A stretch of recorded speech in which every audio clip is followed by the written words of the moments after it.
அண்மை செய்தியாக பார்க்கிறோம். ஓ பன்னீர்செல்வம் ஆதரவு எம்எல்ஏவான முன்னாள் அமைச்சர் வைத்தியலிங்கம் திமுகவில் முதலமைச்சர் மு.க.ஸ்டாலின் முன்னிலையில் இணைந்திருக்கிறார். கூடுதல் விவரங்களோடு பிரபாகரன் நம்மோடு இணைந்திருக்கிறார். விவரங்கள் பிரபாகரன்.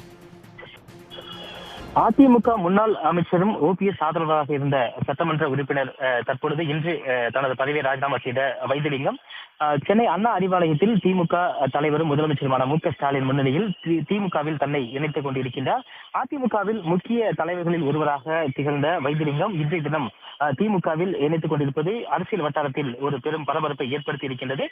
2021ஆம் ஆண்டு ஒரத்தநாடு சட்டமன்ற தொகுதியில் போட்டியிட்டு வெற்றி பெற்று சட்டமன்ற உறுப்பினரானவர் வைத்தியலிங்கம். அது முன்பாக 2001, 6, 2011, 2021 என 4 சட்டமன்ற தேர்தலில் ஒரத்தநாடு சட்டமன்ற தொகுதியில் போட்டியிட்டு வெற்றி பெற்று சட்டமன்ற உறுப்பினரானார். 2016ஆம் ஆண்டு சட்டமன்ற தேர்தலில் தோல்வியை சந்தித்த நிலையில் ராஜ்யசபா உறுப்பினராக தேர்ந்தெடுக்கப்பட்டார்.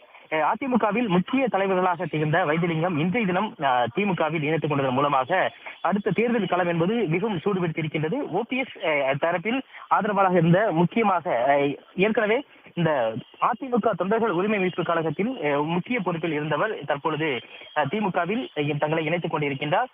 அதிமுக தொண்டர்கள் உரிமை மீட்புக் குழுவுடைய இணை ஒருங்கிணைப்பாளராக செயல்பட்டு வந்தார். சமீபத்தில் கூட தொடர்ச்சியாக இந்த ஒருங்கிணைப்பு பற்றி பேசி வந்த நிலையில் தேர்தல் களத்தில் தொடர்ச்சியாக பணியாற்றி இருப்பதாக தெரிவித்த நிலையில் தற்பொழுது திமுகவில் அவர் இணைத்துக் கொண்டிருக்கின்றார். முதலமைச்சர் முன்னிலையில் தன்னை திமுகவில் இணைத்துக் கொண்டிருக்கின்றார். இந்த நிகழ்வில் துணை முதலமைச்சர் உதயநிதி ஸ்டாலின், அதே போல அமைச்சர்கள் KN நேரு, ஏவா வேலு, அதே போல முன்னாள் அமைச்சர் செந்தில் பாலாஜி உள்ளிட்டோர் இருந்திருக்கின்றார்கள்.